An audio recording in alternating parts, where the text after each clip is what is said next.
Welcome to Inner Mastery, where you'll learn the secrets within you so you can start using life to build you up rather than break you down. And in this episode 2 of Inner Mastery, we are diving into a teaching. This teaching is about transformational pressure and how you can start literally using life, your relationships, the situations at work, all of the things, perhaps even a traumatic event that you're experiencing right this moment or you have in the past, to put a different lens on that and to see how this is actually boxing you in and allowing for you to transform, to realize a power that is within you to be at peace no matter what chaos is happening in life.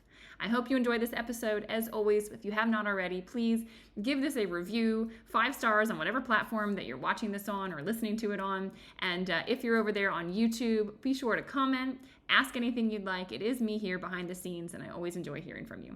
Enjoy the show.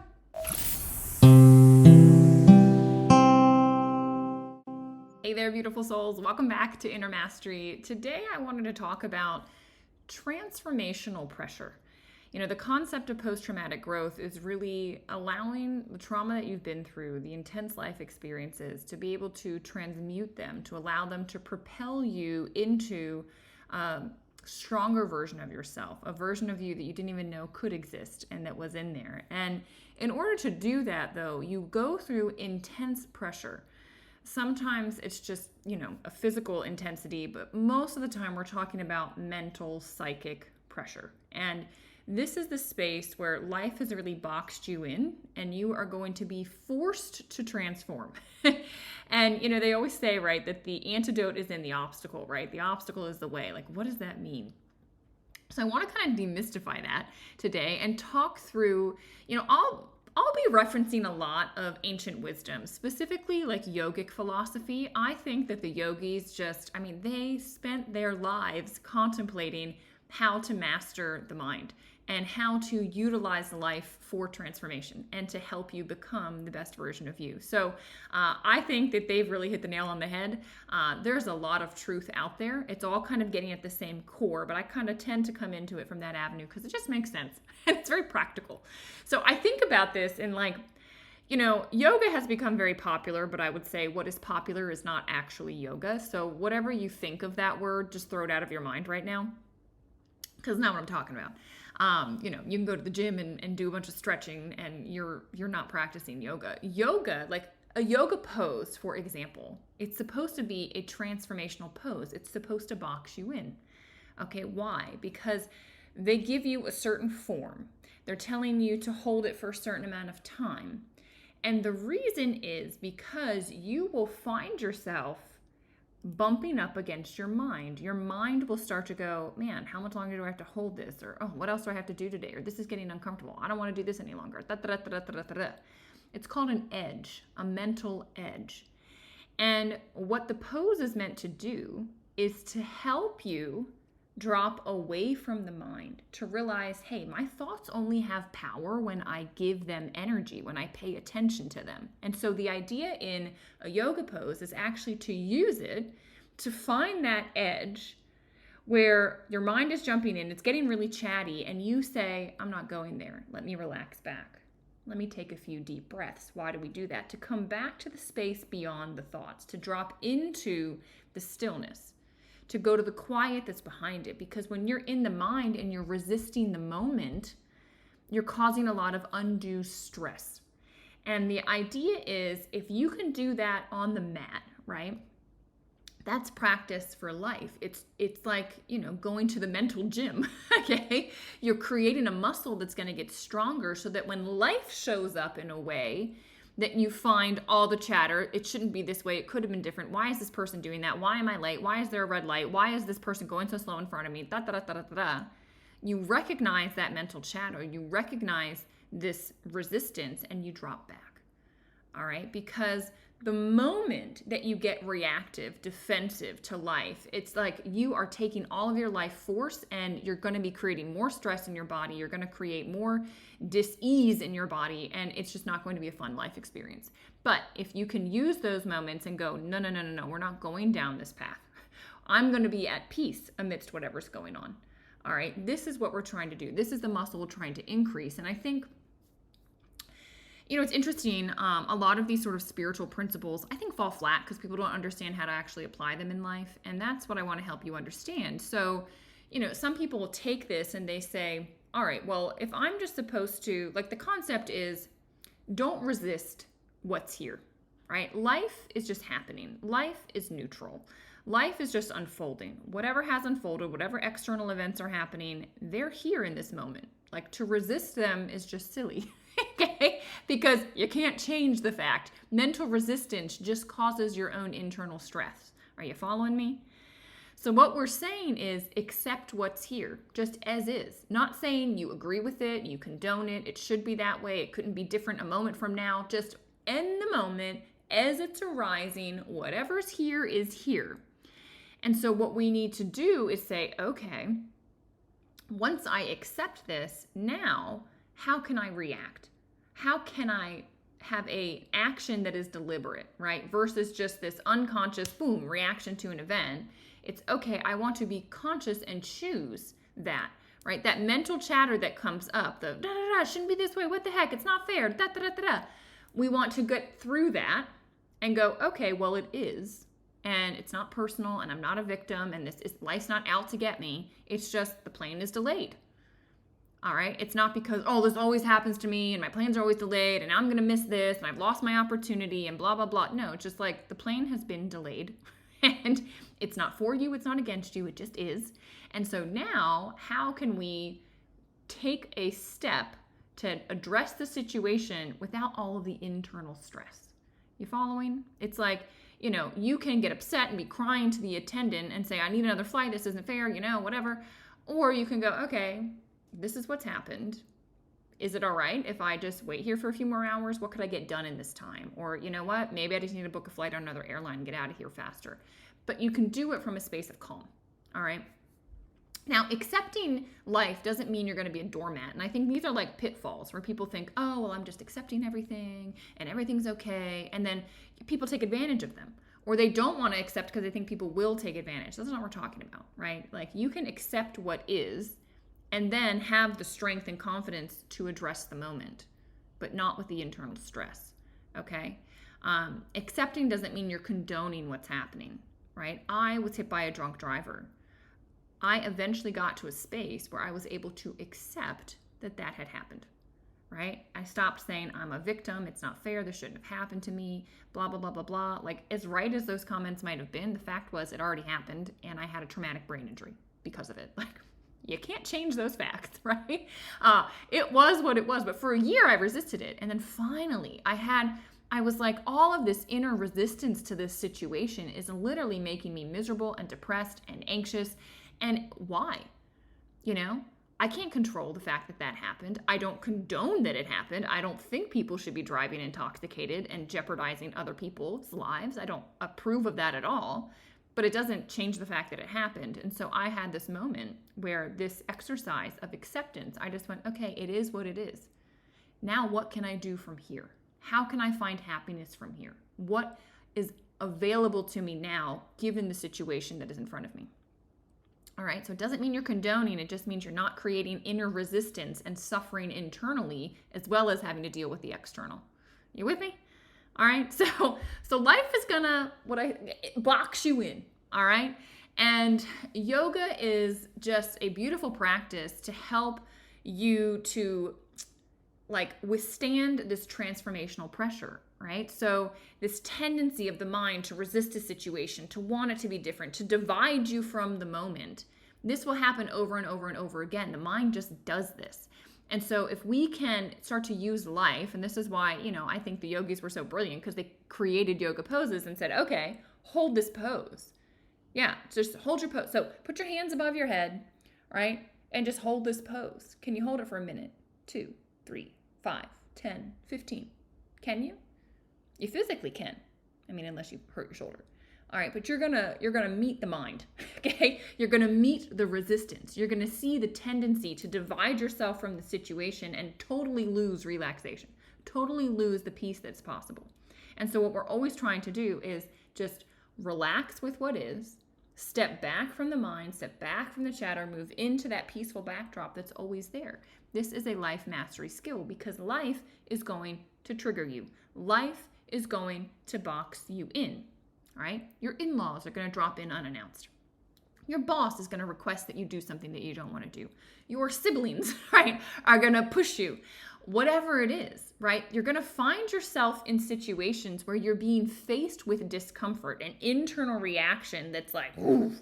And we are so accustomed to blaming the person, complaining about the boss, complaining about your in-laws, like complaining about your siblings. We're so used to just saying, oh, it's their fault. No, you're having an internal reaction that you don't actually have to engage with. You can drop back and you can have access to relaxation. This is a psychic pose, right? It is mental, where you can actually say, hey, I'm not dealing with this.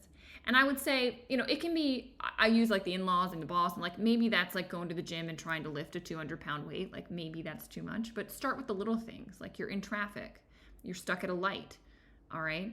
Well, you can't change that. You're going to have to wait. Yes, maybe you're going to be late for your appointment or your interview or whatever it might be, but in the moment, resisting that, you're just going to create internal stress. So in that moment, can you relax back and just go, yeah, I'm going to be 5 minutes late. Maybe I need to make a phone call to somebody and let them know. Or maybe I just need to listen to some music or make a quick phone call that I, haven't talked to somebody in a little bit, and I can just say a quick hello. Like you can use the time differently, okay? Relationships really box you in. Committed relationships, right? Because in a committed relationship, you've said, hey, I'm with you. I'm going to work through life alongside of you. And when we hit the challenges, I'm not just going to quit. I'm not just backing away. You've committed. And that commitment creates transformational pressure, doesn't it?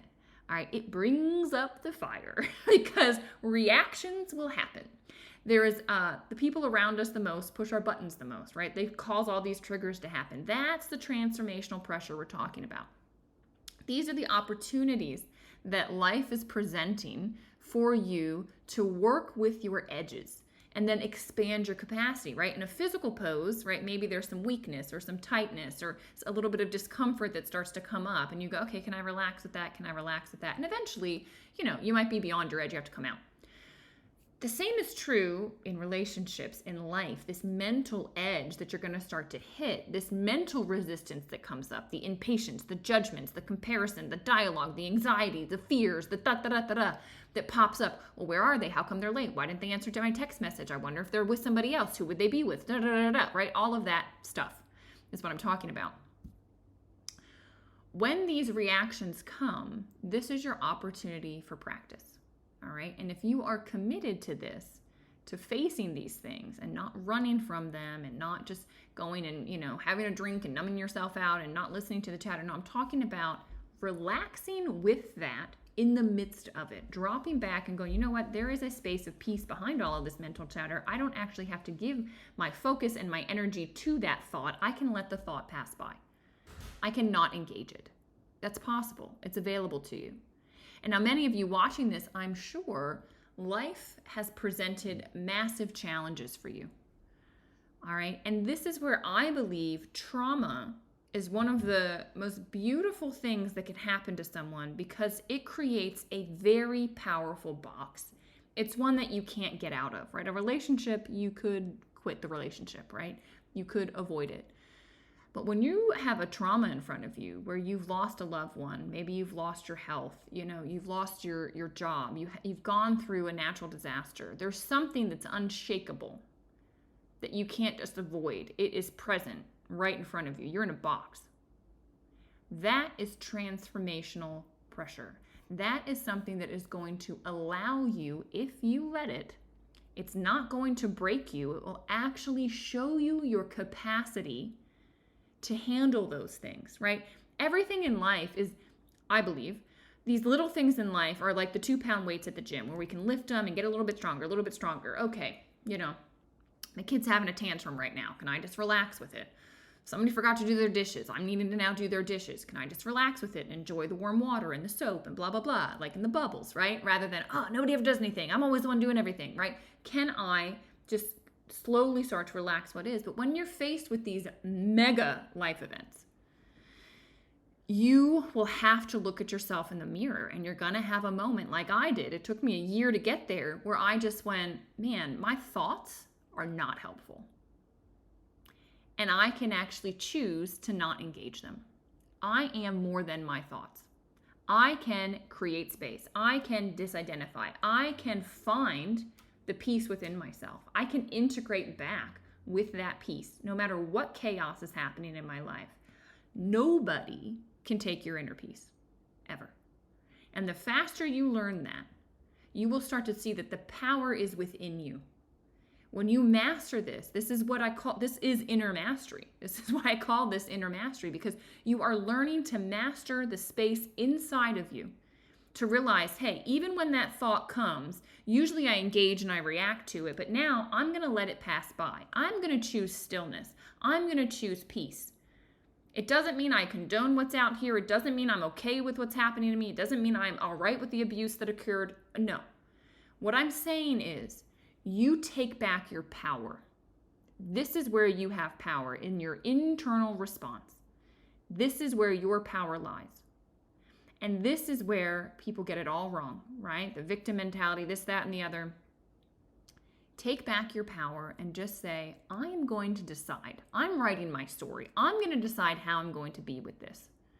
And even if I don't feel okay, right, with an abuse that happened, I'm going to accept that it did. I'm going to have inner peace within me so I don't create more stress from the situation. And then I'm going to act accordingly in the world to take action and do what I can, right? To either stop this from happening to other people or make sure that, whoever did whatever to me sees reckoning for that, right? In whatever way.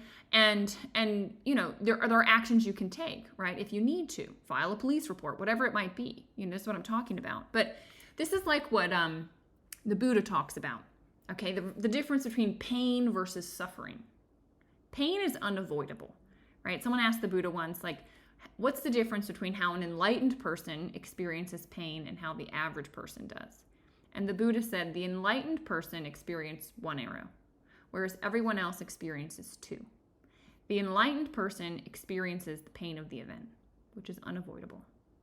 Yeah, it's hard to lose a loved one. Yes, it is devastating if your house is taken out by a hurricane. Yes, there's pain. But suffering is when you get hit with that arrow and then you react. You have an internal reaction and you perpetuate the pain. You create more suffering. Like for a year after being hit by that drunk driver, I was like, this isn't fair. This shouldn't have happened. Why me? Right? It didn't change the fact that it happened. All it did was make more suffering in me and actually for those around me because I was in resistance. So stop the reaction to the pain. It happened. Now accept it and figure out how you can act from a place of peace. All right. This is the transformational pressure that is happening in life. And this is the opportunity that's in front of you if you are going through something intense right now. All right. And if you're not, start building your muscle because it's coming, right? Life is always going to throw challenges at us. So start building the muscle with the small things. Some strategies for you. Use your breath, right? The breath is the most powerful way to bring your attention from the mind back into your body, right? My favorite breath is breathe in through the nose for 3 seconds, breathe out through the mouth for 5. And just pay attention to the breath because that literally takes your awareness away from the thoughts, and you can only be focused on one thing. So focus on the breath. Being able to drop the thoughts, right? Pay attention to the stillness. Look for the backdrop. Release the struggle. Okay, relax with what's here. Feel it, but relax with it. Watch the mind go and do its talking, but don't engage with it. Like you're watching a movie, dispassionately, disengaged. It's there, but you're not having a reaction to it. Allow it to be. All right? Be in the fire of it, but relax at the same exact time. Okay? So I hope this was beneficial to you, and you can start to see that, life is really giving us these opportunities to expand, to increase our capacity, and to realize that internally we hold the key. All right? We decide if we want to be at peace. We decide how we want to interact and react and show up in life. And it might just be that life's giving you a massive opportunity to learn this lesson. All right? It might be test day for you. So as always, if you found value in this, please share this with someone that needs to hear this message. Leave a review, leave comments. I always love hearing you. I want to create this community where we can support one another, and I look forward to seeing you next time.